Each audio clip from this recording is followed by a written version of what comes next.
ॐ सदाशिवसमारम्भां शङ्कराचार्यमध्यमाम् अस्मदाचार्यपर्यन्तां वन्दे गुरुपरम्पराम्। ओम। तो 14वें अध्याय में हम लोगों ने देखा कि अर्जुन ने भगवान से प्रश्न पूछा कि भगवान ये गुणातीत के लक्षण क्या है। 3 प्रश्न पूछा। गुणातीत के लक्षण क्या है, गुणातीत का आचार व्यवहार क्या है।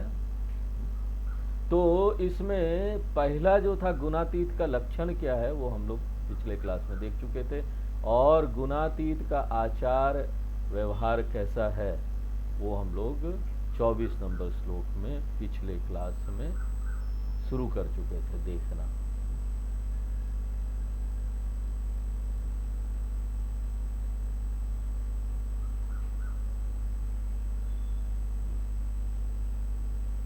तो 24 नंबर श्लोक में सम दुख सुख स्वस्थ समलोष्ठ स्मकांचन तुल्य प्रिया प्रियो धीर तुल्य निंदात्म संस्तुति। तो कृष्ण भगवान क्या बोल रहे हैं कि वो इस संसार में एक जो ज्ञानी हो गया। देखो ये जो प्रश्न है ना ये रिपीट हुआ है यहाँ पर। अर्जुन ने फिर से पूछा। दूसरे अध्याय में अर्जुन ये प्रश्न पूछ चुका था। गुणातीत यानी एक जो ज्ञानी है, स्थित प्रज्ञ व्यक्ति है। दूसरे अध्याय में आया था ना, स्थित प्रज्ञ का लक्षण क्या है, वो सेम क्वेश्चन है यहाँ पर। गुणातीत यानी स्थित प्रज्ञ जो ज्ञानी हो गया है, तो वो इस दुनिया में व्यवहार कैसा करेगा, क्योंकि वो भी तो इस दुनिया में रह रहा है। ज्ञानी हो जाना यानी नहीं उसको कोई ऐसी दुनिया मिल जाएगी जहां सब कुछ अच्छा अच्छा होगा। यहां पर उसके भी गुण हैं और गुणों के अनुसार वो भी कार्य करेगा। गुण बदलते रहते हैं ना, सत्व गुण, रजोगुण, तमोगुण। तो एक ज्ञानी में भी तो ये 3 गुण होते हैं, लेकिन ज्ञानी का सबसे अच्छा बात क्या है, साधना करके उसमें सत्व गुण प्रधान होता है, वो धार्मिक होता है, अच्छा होता है, अच्छे गुण उसके अंदर आ गए होते हैं। तो इस प्रकार से गुण तो बदलता रहता है, और यहाँ पर लोग ऐसे होंगे, हर प्रकार के गुण वाले भी होंगे इस संसार में, उनके साथ व्यवहार करना पड़ेगा उस ज्ञानी को। तो सब लोग ज्ञानी को सम्मान नहीं करते कि एक साधु संत या कोई ज्ञानी हो गया तो पता चला जहाँ जा रहा है सम्मान मिल रहा है। नहीं, यहाँ पर राजसिक लोग भी है, तामसिक लोग भी है, उनका अपमान भी करेंगे। वो मार्केट में जा रहा है, कुछ खरीदना है, ज्ञानी को, साधु को मार्केट में गया है, तो ऐसा नहीं होगा कि सब लोग उसको वहाँ प्रणाम करेंगे, हाँ साधु ज्ञानी आ गए, ऐसा नहीं होता। अलग अलग प्रकार के गुण के लोग यहाँ पर है, और उसको भी उसी के अनुसार ये व्यवहार करना पड़ेगा। इसे गुण बदलते रहते हैं। इसलिए देखिए हमारे शास्त्रों में बोलते हैं ना कि ना जब पति पत्नी शादी विवाह जब होता है ना, तो हम गुण मिलाकर करते नहीं, इतने गुण मिल जाने चाहिए। और गुण तो मिल जाता है, जब विवाह होता है उस समय बड़े गुण मिलाकर विवाह कर लेते हैं, लेकिन बाद में ये गुण बदलता है। वो जो पति है पत्नी है दोनों का गुण, मान लो पति बड़ा सात्विक हो गया, गीता उता पढ़ रहा है, और पत्नी नहीं पढ़ रही है, तो बड़ी प्रॉब्लम होती है घर में। पत्नी को स्वामी उमी से कुछ लेना देना नहीं, गीता से कुछ लेना देना नहीं, शास्त्रों से कुछ लेना देना नहीं, लेकिन पति को बड़ा लेना देना है। हर समय स्वामियों के पास जाएगा, ऐसी संस्था में जाएगा, तो उसका सत्व गुण बढ़ा हुआ है। विवाह के समय तो एक ही गुण थे, सब 36 के 36 गुण मिल रहे थे, लेकिन अब नहीं मिल रहा है। तो ज्ञानी को ये सत्य पता होता है कि यहाँ जो प्रकृति है ये 3 गुण है, ये उतार चढ़ाव में जाएंगे, सबका अलग होगा, कुछ होगा, यहाँ परिस्थिति में अलग अलग गुण ऐसे आते रहेंगे। और इस बात, इस सत्य को समझकर, इस सत्य को स्वीकार कर लेता है, तो उसका एक बैलेंस स्टेट ऑफ माइंड होता है।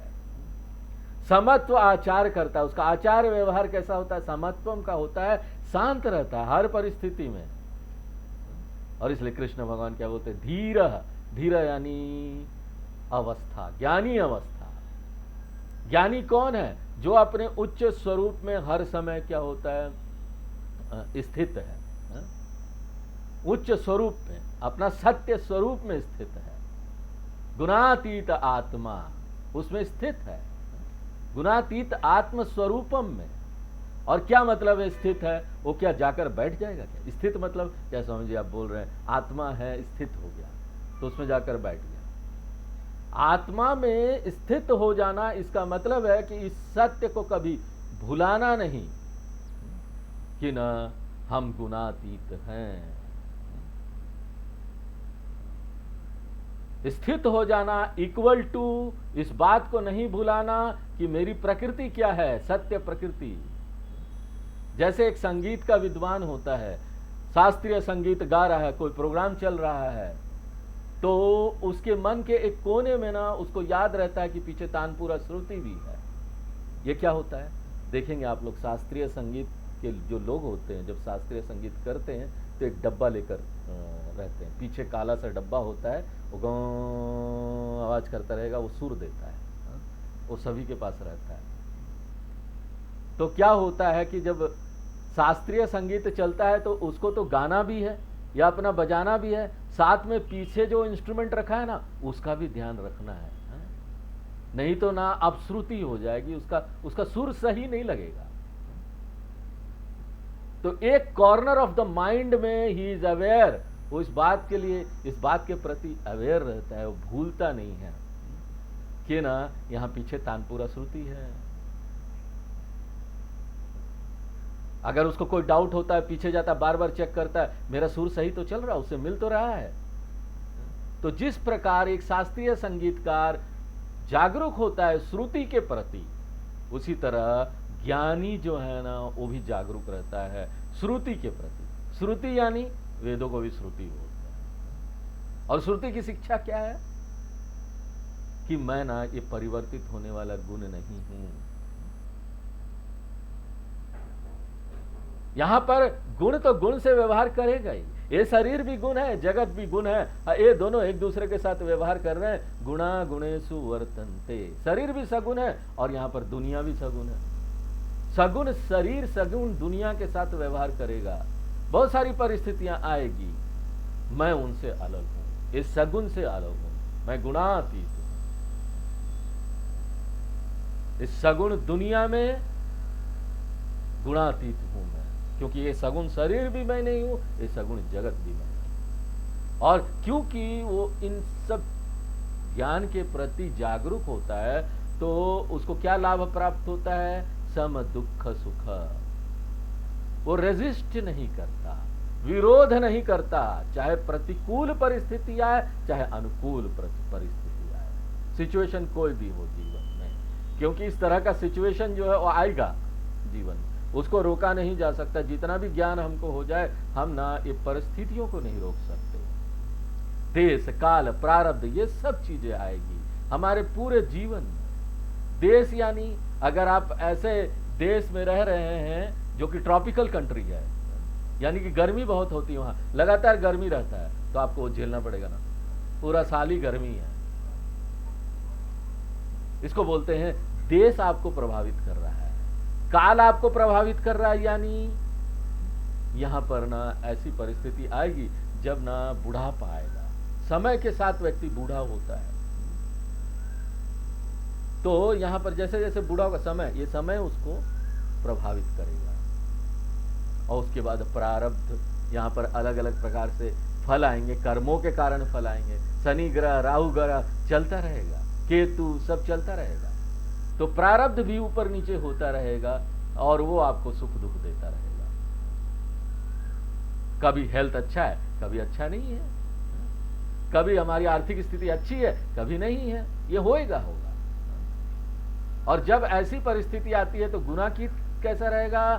सम रहेगा। तो सम का अर्थ क्या है कि ना वो ना ऐसी जो परिस्थिति आएगी उसके प्रति उदासीन नहीं रहेगा, केयरलेस नहीं रहेगा, या फिर वो ना बहुत ज्यादा ओवर रिएक्शन नहीं करेगा, बड़ी खुशी हो गई, नाच रहा है, हर्षित हो गया है, या फिर बड़ा कोई दुख वाली परिस्थिति आ गई तो इतना दुख हो गया कि सबको पता चल गया अगल बगल, अब बड़ा दुखी है, थोड़ा सा कुछ हुआ कि नहीं, खांसी सर्दी हुई कि नहीं, पूरे लोगों को पता चल जाएगा, पूरे जो अगल बगल जो पड़ोसी है ना उनको भी पता चल जाएगा इसको खांसी सर्दी हुई। वो सिचुएशन को अच्छा करने के लिए जो करना है करेगा। ऐसा नहीं है कि ना कोई परिस्थिति आई तो हम उसको ठीक नहीं कर सकते, ठीक कीजिए, परिस्थिति को ठीक कर सकते हैं, आप कीजिए, जो आपके हाथ में वो कीजिए। इसलिए सम दुख सुख, उसी तरीके से सम लोष्ठा स्म कांचन। लोष्ठम यानी मिट्टी का ढेला, अस्मा यानी पत्थर का टुकड़ा, कांचना यानी गोल्ड सोना, उन सब के प्रति सम रहता है। सम लोष्ठम अस्मा कांचना। सम यानी क्या अर्थ हुआ सम? क्या कोई आपको पत्थर का टुकड़ा दे देगा तो आप उसको सोना दे देंगे अपना? नहीं, ऐसा नहीं है। उसको ना राग द्वेष नहीं होता। व्यवहार में तो वही लेता है, सोना ज्यादा महंगा है, सोना देगा तो हम सोना लेंगे ना, लेकिन ना उसको राग द्वेष नहीं होता। क्या मतलब इसका? देखिए, ये सारी चीजें आएगी जाएगी, कभी नुकसान भी हो जाएगा। गोल्ड लेके खरीद के रखा, पता गोल्ड का दाम कभी कम नहीं होता, बढ़ते ही जा रहा है। लेकिन कभी कम भी हो सकता है, ऐसी परिस्थिति आ सकती है। जो संपत्ति है, शेयर्स है, वो ऊपर नीचे होता रहेगा। तो शंकराचार्य जी भज गोविंदम में बोलते हैं, माकुरु धन जन यौवन गर्वम हरति निमेषात काला सर्वम। काल सब चीज को हर लेता है। और लक्ष्मी देवी के लिए क्या बोला जाता है? लक्ष्मी स्तोया तरंग भंग चपलम विद्युत चलम जीवित। लक्ष्मी देवी ना बहुत ज्यादा ना फ्लिकरिंग है। फ्लिकरिंग यानी बहुत ज्यादा इधर उधर होते रहती, एक जगह नहीं रहेगी। उनको एक जगह अच्छा नहीं लगता है। जब तक आप सोचेंगे तब तक वो जगह बदल चुकी होगी, पैसा एक हाथ से दूसरे हाथ में। इसलिए ये सारी चीजें आएगी जाएगी। इस सत्य को याद रखना ये बताता है कि हम ना मिट्टी पत्थर और सोना के प्रति एक है। क्योंकि कोई परेशानी होती क्या? मिट्टी चला जाता है तो मिट्टी का ढेला हाथ में कोई ले गया छीन के, क्या फर्क पड़ा? पत्थर का ढेला हाथ में कोई ले गया छीन के, कोई फर्क पड़ा? जब बहुत सारे पत्थर आ गए तो फर्क पड़ा। एक पत्थर की जगह 4 पत्थर आ गया, उसी प्रकार एक सोना की जगह 4 सोना का ढेला आ गया। तो सम रहता है, वैल्यू तो वही रहती है। व्यवहार में इकोनॉमिकली वही वैल्यू है। पत्थर का वैल्यू कम है, मिट्टी का वैल्यू उससे भी कम है। लेकिन आजकल पत्थर मिट्टी का भी वैल्यू बढ़ रहा है। तो यहां पर भगवान बोल रहे इन सब के प्रति वो सम रहता है। तुल्य प्रिया प्रियो धीरः। प्रिया यानी वो जो ना सुख का जो साधन है उसको बोलते प्रिया। अप्रिया यानी दुख का जो साधन है उसको बोलते प्रिया। क्योंकि कोई ना कोई साधन होता है जो आपके लिए सुख और दुख लेके आता है ना, और उसके प्रति आप राग देश अपना लेंगे कि ये इसके कारण से मुझे सुख हुआ या दुख हुआ। प्रिय अप्रिय, ये मेरा प्रिय है, वो अप्रिय है। क्यों? ये मुझे सुख देता है, वो मुझे दुख देता है। इन सब के प्रति बैलेंस एटीट्यूड रखेंगे तो वो सुख दुख के प्रति संतुलित रहता है, सम रहता है, और सुख दुख साधन के प्रति भी सम रहता है। तो प्रिया प्रियो और सुख दुख, डिफरेंस क्या है? सुख दुख यानी सुख दुख, और प्रिया प्रियो यानी वो कारण जो वो सुख दुख लेके आया है, वो साधन जो वो सुख दुख लेके आया है। तो यहाँ अच्छी खराब परिस्थिति, प्लेजेंट अनप्लेजेंट सिचुएशन आती ही रहेगी। उसके बाद बोलते हैं तुल्य निंदात्म संस्तुति। निंदा यानी क्रिटिसिज्म, लोग निंदा करेंगे। संस्तुति, लोग यहां पर ना स्तुति भी करेंगे, आप बड़े अच्छे हैं, बड़े महान हैं। कुछ भी आप कीजिए, यहां पर कुछ लोग होंगे जो ना आपको बहुत अच्छा बोलेंगे, और यहां पर कुछ लोग होंगे जो ना आपकी निंदा करेंगे, अरे ये क्या कर रहा है।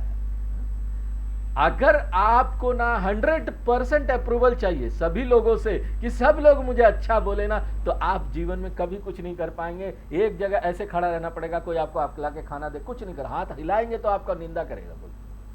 तो फिर आप तो नहीं चाहते निंदा करें, इसलिए ऐसे रहिए। लेकिन समस्या क्या मालूम, ऐसे भी रहेंगे ना तब भी कोई ना कोई निंदा करेगा, ये ऐसे क्यों खड़ा है, देखो कोई काम नहीं करता है।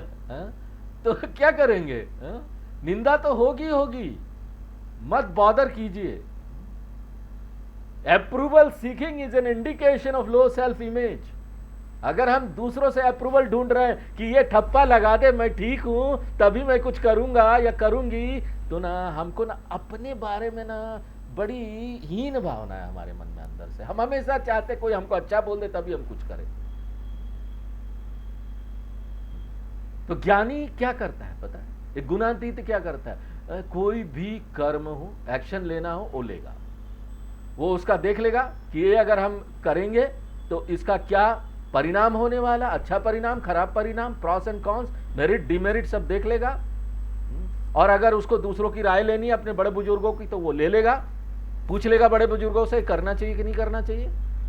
और अगर उसको शास्त्रों को देखना है तो वो भी देख लेगा, शास्त्रों में, धर्म में ये क्या बोला गया है। और एक बार उसने डिसाइड कर लिया ना मुझे ये करना है, तो वो कूद जाएगा उसमें करने। दूसरों का कोई भी ओपिनियन हो, दूसरा कुछ भी बोलते रहे, अरे ये तो खराब है, ये तो अच्छा है, बोलते रहे, बोल दे, तुम बोलो, बोलने से क्या जाता है। हमने तो निर्णय ले लिया कि करना है तो करेंगे। और कुछ भी आप कर लीजिए, यहां पर लोग होंगे, कुछ लोग होंगे जो ना प्रश्न चिन्ह लगाएंगे, ये ठीक कर रहा है क्या। आप यहां पर एक घर खरीदने के लिए निकलिए, लोग आपको ना बड़ा डराएंगे, धमकाएंगे, कहां घर ले रहे हो, ये ले रहे हो, नहीं लेना चाहिए अभी, कहां से दोगे लोन। अब आप घर बेचने निकलिए तब भी डराएंगे। आप यहां विवाह करने के लिए जाइए, अरे किसको शादी कर रहे हो, अरे वो क्या शादी करने लायक है ये सब, क्या अभी क्या शादी करोगे। हाँ, तो यहां पर आप ये बोलिए कि नहीं शादी करेंगे, हम संन्यास लेंगे, तब भी कुछ लोग हैं निंदा करेंगे, हे अभी क्या उम्र है, संन्यास लेने जा रहे हो, शादी उदी करो, कुछ परिवार को बढ़ाओ, क्या संन्यास लेने जा रहे हो। तो यहां पर तो चलता रहेगा ये सब। बॉदर मत कीजिए, निंदा स्तुति, क्योंकि ना कोई भी बचा नहीं है यहां पर। आप बोलेंगे नहीं नहीं समझ एकदम नहीं, कोई निंदा नहीं करना चाहिए, तो यहां कोई कौन बचा है बताइए। भगवान राम की निंदा हो गई, कृष्ण भगवान की निंदा की गई, और तो और छोड़िए शंकराचार्य जी की भी निंदा करते लोग। कोई भी निंदा से बच नहीं सकता है, इसलिए निंदा और स्तुति से बहिए मत। अगर कोई आपकी निंदा कर रहा है ना, एंजॉय द प्रोसेस, मजा ली। आप बोलिए आप मेरा निंदा करके खुश है ना, खुश रहिए, कम से कम मेरी निंदा करके आपको खुशी तो मिल रही है, मैं उस खुशी को क्यों डिस्टर्ब करूं। ऐसा आप बोलेंगे ना वो सोचने लग जाएंगे इसकी निंदा करे भी कि नहीं करे, ये तो हमारा ही खुशी देख रहा है। जाओ भैया खुश हो लो, अगर तुम खुश हो रहे निंदा करके तो बहुत अच्छी बात है। मेरे से ये अपेक्षा है ना कि मैं दुनिया को खुशी दूं, है ना। सब लोग अपेक्षा करते नहीं हमको खुशी दे। बचपन से बच्चा पैदा होता है, बच्चा आया है, राजा बेटा हमारे जीवन में खुशियां भर देगा, तो पहले से ही लोग अपेक्षा करते हैं खुशी दे। तो चलो यहां पर सस्ते में हम निपटा ले, सस्ते में खुशी दे रहे हैं, हमको कुछ नहीं करना, लोग निंदा करके खुशी पा रहे हैं हमारा। एक बार आप ऐसा सोचेंगे और उनको बता देंगे ना, वो ना आपके बारे में बात करने ही छोड़ देंगे, इसको तो फर्क ही नहीं पड़ता, जाने दो। इसलिए तुल्य निंदात्म संस्तुति, जो ना निंदा और स्तुति दोनों में बैलेंस्ड है, उसको कोई फर्क नहीं पड़ता। चलिए अब आगे 25 नंबर। माना अपमानयोस्तुल्यः तुल्यो मित्रारिपक्षयोः सर्वारंभ परित्यागी गुणातीत स उच्यते। तो समत्वम को यहां पर और ज्यादा एक्सप्लेन किया भगवान ने। माना अपमान यो तुल्य, फिर से आप ना मान अपमान से भी नहीं बच सकते। लोग सोचेंगे ना मेरा अपमान ना हो, किसका अपमान नहीं हुआ है यहाँ।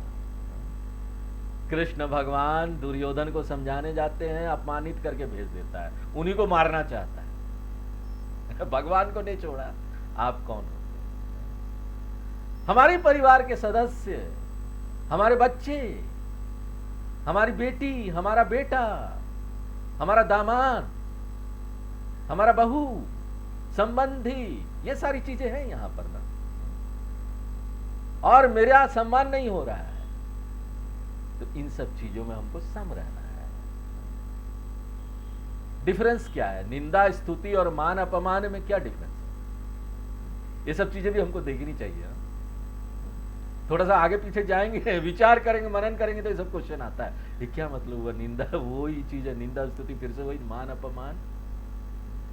निंदा स्तुति क्या है? वर्बल लेवल पर है, मुंह से, वाणी से कर। और मान अपमान क्या? फिजिकल लेवल पर, वाचिक स्तर पर है। और मान अपमान कायिक स्तर पर है। एक वाचिक है, एक कायिक है। तो तुल्य वो ना संतुलित रहता है, बैलेंस रहता है, ज्ञानी जो समय रहता है। और उसके बाद बोल रहे भगवान मित्रारि पक्षयो हो। अब देखो शत्रु और मित्र दोनों के प्रति भी वो बैलेंस रहता है। अब आप ये मत पूछिए कि स्वामी यहाँ शत्रु मित्र बोल रहे हैं वो भी गुणातीत, इसका मतलब ज्ञानी का भी कोई दुश्मन होता है क्या?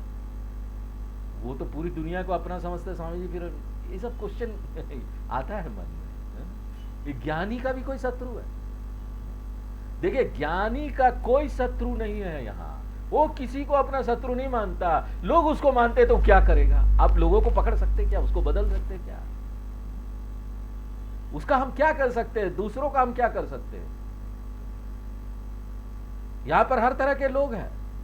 कुछ लोग ज्ञानी को अपना मित्र मानेंगे, मुझे अपना मित्र मानेंगे, आपको अपना मित्र मानेंगे, और कुछ लोग ना आपको अपना दुश्मन मानेंगे।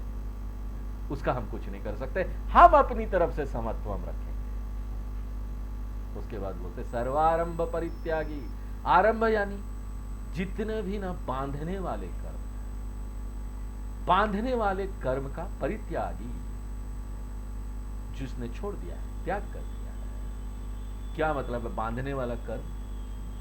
बांधने वाला वो कर्म है ना जिसको करके हम पूर्ण होना चाहते हैं। अगर हमने कोई कर्म शुरू किया और हम सोच रहे वो रिजल्ट आएगा तो हमको उसमें से संतुष्टि मिलेगी, तो वो बांधने वाला। क्यों? अब बंध गए रिजल्ट।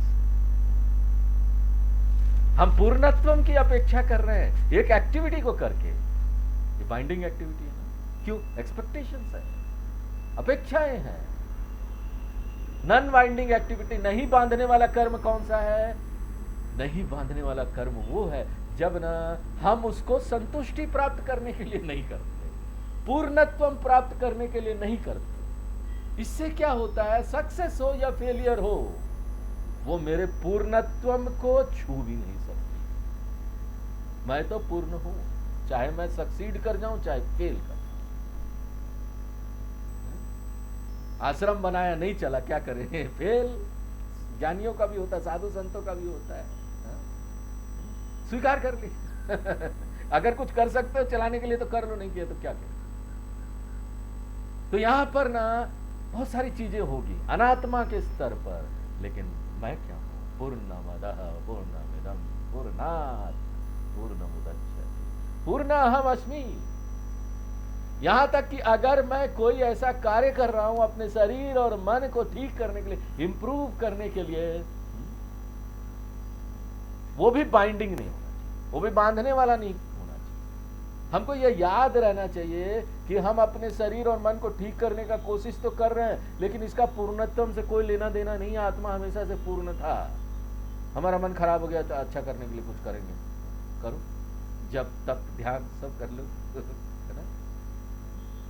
लेकिन इसका पूर्णत्व से कोई लेना देना नहीं। अहम पूर्ण, मेरा शरीर का कंडीशन कोई भी हो, मेरा मन का कंडीशन कोई भी हो, मैं पूर्ण। इस अवेयरनेस के साथ, इस जागरूकता के साथ मैं यहाँ पर जो भी चीज इंप्रूव करने का प्रयत्न करता हूँ, कुछ करके कुछ मैं अच्छा करने का प्रयत्न करता हूँ, उसका मैं आनंद लेना सीखूं। लोग बोलते हैं ना अपने काम का आनंद लीजिए। कैसे लेंगे?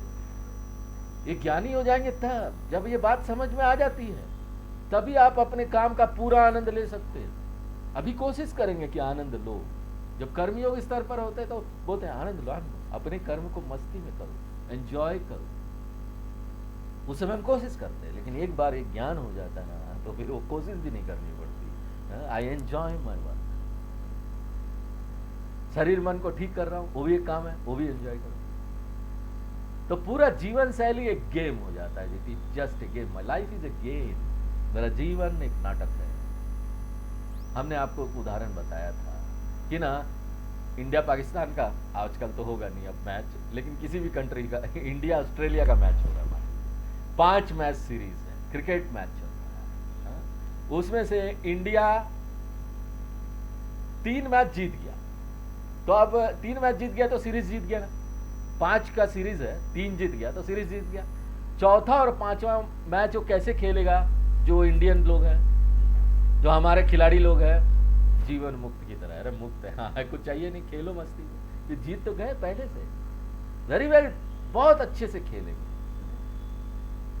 हम, वो 2 मैच को भी जीतने का प्रयत्न करेंगे, लेकिन साथ ही हम ये नहीं सोचेंगे कि अगर नहीं जीतेंगे तो सब ऑलरेडी पूर्ण हो गए, जीत चुके हैं हम, सीरीज जीत चुके हैं।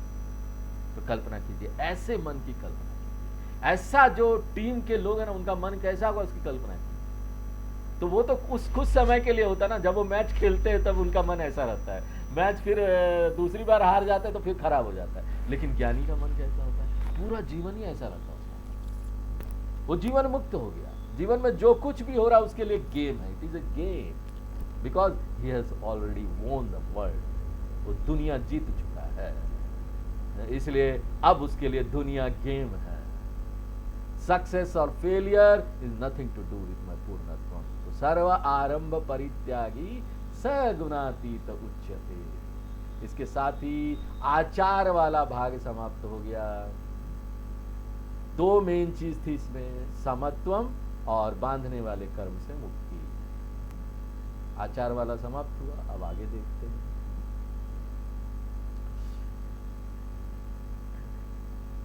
तीसरा प्रश्न का उत्तर देंगे कि गुणातीत बनने का साधन क्या है, कैसे गुणातीत? तो हम लोग 26 माम च यो व्यभिचारेण भक्ति योगेण सेवते सगुणान समतीत्येतान ब्रह्म भूयाय कल्पते। तीसरे प्रश्न का उत्तर यहां पर दिया जा रहा है। तीसरा प्रश्न क्या है? गुणातीत बन साधन क्या है? पहला था गुणातीत का लक्षण क्या है, कैसे पता करें कि हम गुणातीत बन गए। दूसरा था गुणातीत कैसे इस संसार में व्यवहार करता है। तीसरा गुणातीत बनने का साधन क्या है, हाउ टू बिकम गुणातीत, क्या मीन्स है गुणातीत बनने का। देखिए सचमुच में अर्जुन को यह प्रश्न पूछना नहीं चाहिए था। क्यों? क्योंकि कृष्ण भगवान ने इसका उत्तर ना 19 और 20 नंबर श्लोक में पहले ही दे दिया था। कृष्ण भगवान उत्तर दे चुके हैं। इसका उत्तर क्या था? ज्ञान, एकमात्र ज्ञान ही साधन है गुणातीत बनने का। तो कृष्ण भगवान ने इसको पहले ही बता दिया है, इसलिए अर्जुन के प्रश्न को हमको थोड़ा सा ना बदलना पड़ेगा। हम ये यहां मान के चलते हैं कि अर्जुन ने गुणातीत बनने का क्या साधन है उसको जान लिया था, उसको पता था कि ज्ञान से ही होगा। इसलिए अभी जो वो प्रश्न कर रहा है कि गुणातीत बनने का साधन क्या है, उसका मतलब है कि ज्ञान प्राप्त करने का साधन क्या है। तो उसका प्रश्न क्या हुआ कि गुणातीत बनने का साधन क्या है। हमको क्या करना पड़ेगा? रीडिफाइन करना पड़ेगा थोड़ा प्रश्न को। क्वेश्चन क्या होगा? ज्ञान कैसे प्राप्त जिससे एक व्यक्ति गुणातीत बन जाए। और कृष्ण भगवान बोलते ज्ञान प्राप्त करने का साधन भक्ति है, भक्ति योग। अब मत पूछिए भक्ति योग क्या है, 12वें अध्याय पूरा भक्ति योग बताया हमने। 12वां अध्याय पीछे जाकर देख सकते हैं, सारा यूट्यूब में वीडियो पड़ा हुआ है पिछले क्लासेस का, और वो सब फ्री है, निःशुल्क। तो ये भक्ति योग का हमने बताया था कि योग का वहां पर स्तर बताया था, 5 स्तर में डिवाइड किया था भक्ति योग को। भक्ति योग कोई एक योग नहीं हो, सीरीज ऑफ साधना है, बहुत सारे साधनाओं को मिलाकर 5 स्तर है साधना का, 5 लेवल ऑफ भक्ति योग, जिसके बारे में कृष्ण भगवान ने 12वें अध्याय में बताया। तो ये भक्ति योग जो है ना, ये 5 साधना, इसलिए बोलते हैं माम भक्ति योगे न सेवते। मान लो एक व्यक्ति मेरी पूजा करता है ये भक्ति योग करके, जिसमें 5 स्तर है जो कि 12वें अध्याय में बताया गया। किस प्रकार का भक्ति योग? अव्यभिचारेण भक्ति योग, बिना डगमगाए हुए स्थित एकाग्र होकर भक्ति योग। तो अव्यभिचारेण भक्ति का क्या मतलब है? उसके लिए आपको 7वें अध्याय में जाना पड़ेगा। गीता का हर एक अध्याय एक दूसरे से जुड़ा हुआ है। लोग बोलते हैं गीता कहीं से भी पढ़ लो, कुछ ना कुछ मिलता है, मिलता तो है, लेकिन वो व्यवस्थित नहीं है। हमको सिस्टमेटिक अध्ययन करना चाहिए अगर पूरा लाभ प्राप्त करना है गीता का। तो 7वें अध्याय में क्या बोला उन्होंने? 4 प्रकार के भक्त के बारे में बताया। आर्त भक्त, अर्थार्थी भक्त, जिज्ञासु भक्त, ज्ञानी भक्त, है ना। ऐसे हम यहाँ पर नहीं ले लेंगे भक्ति मतलब हम पूजा करेंगे तो हम गुणातीत हो जाएंगे, खाली पूजा करना समझिए तो भक्ति तो वही हुआ ना। पीछे देखिए भगवान ने भक्ति के बारे में क्या बताया 7वें अध्याय, वहां से कंपेयर करना पड़ेगा और वो अर्थ लेना पड़ेगा यहाँ पर। तो यहां पर उस भक्ति की बात की जा रही है जिसमें हम सिर्फ भगवान को प्राप्त करना चाहते हैं, और वो है जिज्ञासु, आर्त और अर्थार्थी नहीं। उसी को यहां पर अव्यभिचारी भक्ति बोल। आर्त और अर्थार्थी का भक्ति अव्यभिचारी नहीं है, बटा हुआ, डिवाइडेड है। क्योंकि आर्त भक्त भगवान को कब याद करता है? जब उसको कुछ परेशानी होती है जीवन, बाकी समय वो दुख में सुमिरन सब करे, सुख में करे ना कोई वाला है। अर्थार्थी भक्त कौन है? जो ना सिर्फ पैसा प्रॉपर्टी अपने प्रॉब्लम दूर करने के लिए भगवान के पास हमेशा जाते रहता है, हर बार मंदिर में जाए।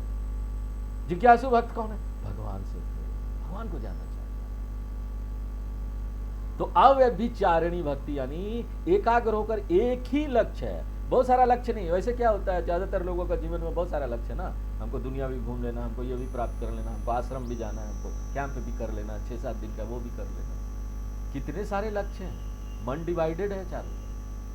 लेकिन यहां पर भगवान क्या बोल रहे हैं? हम किससे प्राप्त कर पाएंगे उसको? एकाग्र भक्ति, अव्यभिचारिणी, जिज्ञासु भक्ति। तो ऐसा जो व्यक्ति है ना, निश्चित रूप से वो तीनों गुणों से पार निकल जाएगा। क्योंकि ना वो सभी स्तर का साधना, जिसमें कर्म योग भी है, जिसमें उपासना भी है, और अंतिम स्तर भक्ति योग का क्या है? क्या बताया था 12वें अध्याय में हमने? कर्म योग को 2 भाग में विभाजित किया था, वो भी भक्ति योग है। उपासना को 2 में विभाजित किया था, वो भी भक्ति योग है। 2 + 2 4। उसके बाद 5वां और अंतिम जो था वो वेदांत का ज्ञान प्राप्त करना, वो भी भक्ति। अंतिम स्तर वेदांत का श्रवण मनन निधिध्यासन, यहां पर जो हम लोग कर रहे हैं वो अंतिम स्तर है। इसको, ये चीज को हमको हमेशा माइंड में रखना चाहिए, तब जाकर हम भक्ति का अर्थ समझ पाएंगे। तो इन सब स्तर से गुजरते हुए स ब्रह्म भूयाय कल्पते, वो न ब्रह्म के साथ एक हो जाता है। ब्रह्म भूया यानी ब्रह्म भाव में पहुंच जाता है, ब्रह्म भाव यानी ब्रह्म स्वरूप हो जाता है, ब्रह्म स्वरूप यानी निर्गुण स्वरूप हो जाता है। क्योंकि ब्रह्म तो निर्गुण ही है, निर्गुण स्वरूप यानी गुणातीत हो जाता है। ऐसा व्यक्ति ज्ञान प्राप्त करके गुणातीत हो जाता है। तो इसके साथ ही भगवान ने अर्जुन के तीनों प्रश्न का उत्तर दे दिया। अब आगे श्लोक में भगवान इन सब शिक्षा का समापन कर रहे हैं। अंतिम श्लोक 27वां श्लोक पढ़ते हैं। ब्रह्मणो हि प्रतिष्ठाहम् अमृतस्य व्ययस्य च शाश्वतस्य च धर्मस्य सुखस्यैकान्तिकस्य च। जिस ब्रह्म को तुम प्राप्त करना चाह रहे हो वो गुणातीत्वम, जो तुम बनना चाह रहे हो वो मैं ही। मैं कोई ना ये देवकी नंदन नहीं हूं सामान्य सा, जो कि ब्रज में था, शरीर में आया था। मैं सिर्फ वही नहीं हूं, वो भी हूं, लेकिन मैं सिर्फ वही नहीं हूं। तो मैं क्या हूं? मैं वो ब्रह्म हूं, ब्रह्म स्वरूप हूं। अहम एव ब्रह्मण प्रतिष्ठा, मैं उस ब्रह्म रूप हूं। और इस कृष्ण शरीर में मैं आया हूं, वो ब्रह्म रूप। किस तरह का ब्रह्म हूं मैं? उसकी प्रकृति क्या है? अमृतस्य, जो कि इमॉर्टल है, नश्वर है, अविनाशी है। क्षमा, नश्वर नहीं, अविनाशी है।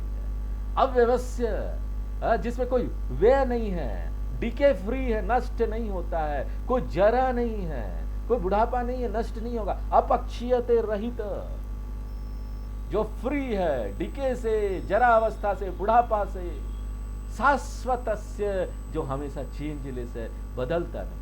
तो तीनों शब्द को एक साथ रख देंगे ना, अमृतस्य, अव्यवस्य, शाश्वतस्य, तो इसका क्या अर्थ हुआ? षड विकार रहित, एतद स्थूल शरीरम ततो बोध्यात्, षड विकारवद एतद स्थूल शरीरम, ये विकार जो है वो नहीं है, ये 6 विकार नहीं है। अस्ति जायते वर्धते विप्रीणमते अपक्षीयते विनश्यति, षड विकारवद ना अस्ति, कालातीत अस्ति, जो बियॉन्ड काल है, बियॉन्ड टाइम है। एंड धर्मस्य, भगवान बोले धर्मस्य, इस संदर्भ में धर्मस्य का क्या अर्थ है? जो ना धर्म के द्वारा प्राप्त किया जा सकता है, जो धर्म का लक्ष्य है।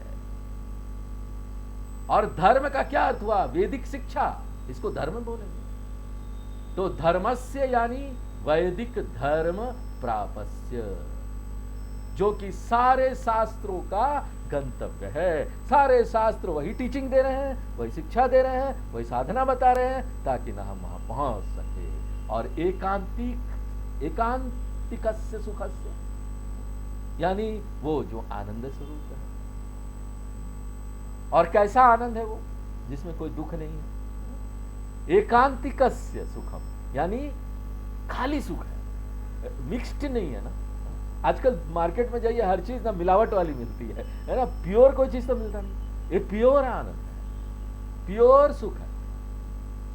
यहां पर दुनिया में कोई भी चीज आप प्राप्त कीजिए, उसमें दुख मिला हुआ है, दुख होगा ही होगा।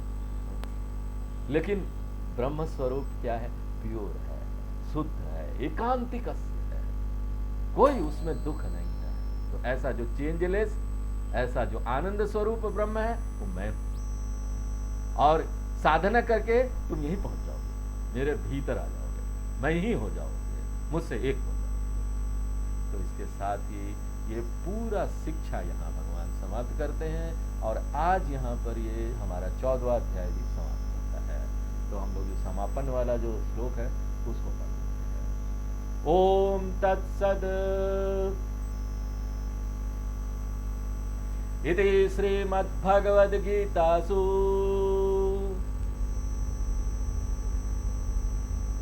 उपनिषत्सु ब्रह्म विद्यायां योग शास्त्रे श्री कृष्ण अर्जुन संवादे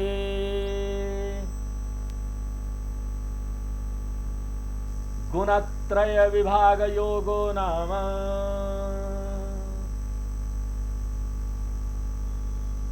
चतुर्दशो अध्याय।